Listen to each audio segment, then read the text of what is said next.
নমস্কাৰ আপোনালোক সকলোকে মোৰ ইউটিউব চেনেল ডিপি ইনফোগেটৰ এই গুৰুত্বপূৰ্ণ ভিডিঅ'টোলৈ স্বাগতম জনাইছোঁ। ছাৰ বাইদেউসকল, এই ভিডিঅ'টোত ৰাজ্যিক কৰ্মচাৰীসকলৰ বাবে এটা বহুত ভাল খবৰ শ্বেয়াৰ কৰিব খুজিছোঁ।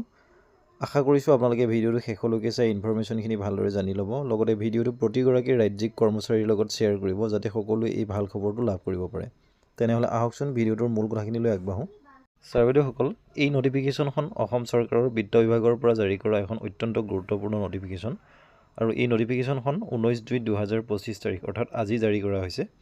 ইয়াৰ বিষয়টো হৈছে extend the benefit of the enhanced loan threshold limit of ₹30 lakh under Apon Ghar scheme to existing beneficiaries with an interest subvention of 1%। ছাবজেক্টটোৰ পৰা আপোনালোকে নিশ্চয় বুজিব পাৰিছে। ইয়াৰ মূল বিষয়টো হৈছে যে যিসকল কৰ্মচাৰীয়ে আপোন ঘৰ আঁচনিৰ অধীনত 15 লাখ টকালৈকে ঋণ লৈ আছিল, তেওঁলোকৰ বাবে এই নটিফিকেশ্যনখন জাৰি কৰা হৈছে। তেওঁলোকে অতিৰিক্ত আৰু 15 লাখ টকা আপোন ঘৰ আঁচনিৰ অধীনত ঋণ হিচাপে ল'ব পাৰিব।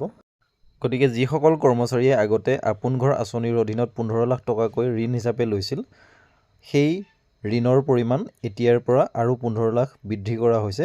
গতিকে সৰ্বমুঠ 30 লাখ টকালৈকে এই কৰ্মচাৰীসকলে আপোন ঘৰ আঁচনিৰ অধীনত ঋণ ল'ব পাৰিব।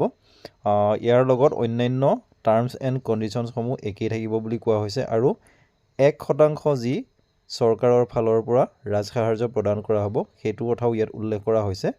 আৰু কোনো কৰ্মচাৰীয়ে যদি নতুনকৈ এই আঁচনিৰ সুবিধা গ্ৰহণ কৰিব বিচাৰে তেনেহ'লে তেওঁলোকেও 30 লাখ টকালৈকে এই ধন ঋণ হিচাপে লাভ কৰিব পাৰিব। গতিকে ছাৰ বাইদেউসকল, এই গুৰুত্বপূৰ্ণ কথাখিনি এই ভিডিঅ'টোৰ জৰিয়তে জনাবলৈ চেষ্টা কৰিলোঁ।